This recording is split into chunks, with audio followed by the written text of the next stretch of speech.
ایک کوشچن یہ کیا گیا تھا کہ یہ تیجا اور 40واں کا کھانا کیا ہر شخص کھا سکتا ہے کہ یا پھر یہ مخصوص افراد کا حق ہوتا ہے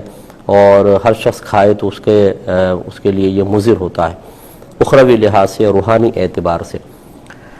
دیکھیں، مسئلہ یہ ہے کہ پہلے تو یہ سمجھ لیں کہ تیجا اور 40واں ہے کیا۔ تیسرے دن میت کے ایصال ثواب کے لیے جو نیک اعمال کا اہتمام کیا جاتا ہے اسے عرف عام میں تیجا کہہ دیتے ہیں۔ پھر 10ویں روز یا 20ویں روز یا 40ویں روز جو ہوتا ہے اسی ترتیب سے 10واں 20واں 40واں کہلاتا ہے۔ سال کے آخر میں اگر کسی بزرگ کے ایصال ثواب کا اہتمام کیا جائے، اس کے لیے مجلس محفل ہو تو اس کو عرس کا نام دے دیتے ہیں، اور عام شخص کے لیے ہو تو اس کو برسی کہا جاتا ہے۔ تو یہ دراصل ایصال ثواب کا اہتمام کیا جاتا ہے، اس اعتبار سے ان دنوں کے نام ہو گئے ہیں، اور کسی کا بھی یہ کانسیپٹ نہیں ہوتا، نہ ہونا چاہیے کہ تیسرے دن ہی ایصال ثواب ہو سکتا ہے، اس کے علاوہ نہیں۔ اگر کوئی اس کو لازم و ملزوم سمجھے، کیونکہ یہ مستحب ہے، کوئی لازم ملزوم نہیں ہے، مطلب فرض یا واجب نہیں ہے، تو اگر کوئی اس کو فرض یا واجب کا درجہ دے کہ ضرور ہی کرنا ہے، یہ بھی غلط۔ اور اگر کوئی کہے کہ تیسرے دن ہی کرنا ہے یا 10ویں روز آگے پیچھے نہیں ہو سکتا، یہ بھی غلط۔ اگر کوئی صرف لوگوں کی سہولت اور آسانی کے لیے دن مقرر کر کے اس میں ایصال ثواب کا اہتمام کرے تو شریعت اس کو منع نہیں کرتی ہے۔ جیسے ہماری مساجد میں جماعت کے اوقات ہم لوگوں کی آسانی کے لیے ہی مخصوص کرتے ہیں۔ مارکیٹ کی مسجد میں پوری مارکیٹ کے نمازیوں کا خیال کر کے ٹائم سیٹ کیا جاتا ہے، اور محلے کی مسجد میں اسی طرح اہل محلہ کی سہولت کا لحاظ کرتے ہیں۔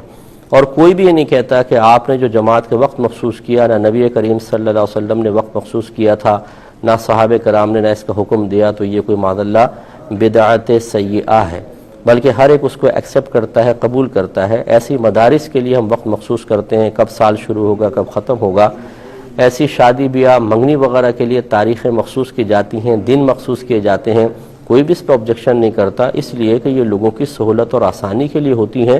نہ کہ کسی شے کو فرض یا واجب سمجھنے کے لیے۔ تو اب یہ سمجھ لیجئے کہ تیجا اور 40ویں میں اصل میں لوگوں کو جب دعوت دی جاتی ہے، بلایا جاتا ہے، تو یہ اصل میں کھانے کی دعوت نہیں ہے، بلکہ جمع ہو کر نیک عمل کرنے کی دعوت ہے کہ اجتماعی طور پہ نیک عمل کریں گے اور اس کا ثواب مردے کو بخش دیا جائے گا۔ اب وہ نیک عمل مختلف ہوتے ہیں، کہیں کلمہ پاک پڑھا جاتا ہے، کہیں درود پاک، کہیں قرآن پڑھا جاتا ہے، اور پھر اجتماعی طور پر ایصال ثواب کا اہتمام ہوتا ہے۔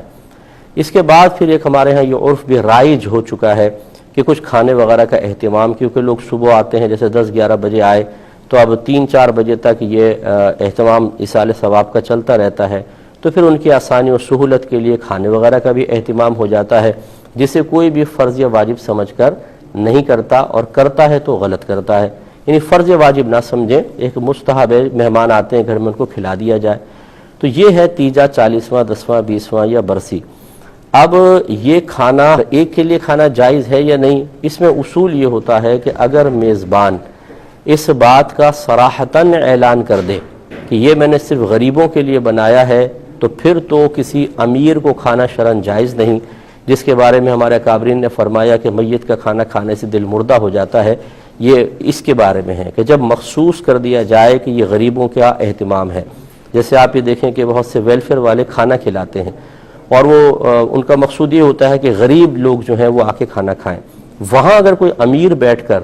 جو صاحب ثروت ہے یا غنی ہے یا غیر محتاج اگر کھانا کھائے گا، تو وہ چونکہ غریب کا حق کھا رہا ہے، اور غریب کا حق کھانے کی وجہ سے لازم بات ہے کہ قلب پہ اثر پڑے گا، اس لیے دل مردہ ہونے کے بارے میں کہا گیا۔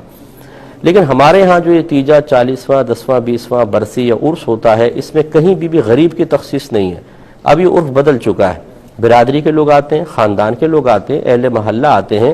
اور بلا تفریق سب کے لیے کھانے کا اہتمام کیا جاتا ہے۔ لہٰذا اس کھانے کو کھا کر کوئی دل مردہ نہیں ہوگا، کیونکہ یہاں عرف اس بات کی دلیل ہے کہ یہ کھانا ہر ایک کے لیے بنایا جاتا ہے، اس لیے اس کو کھانے میں شرعاً کوئی حرج نہیں ہے۔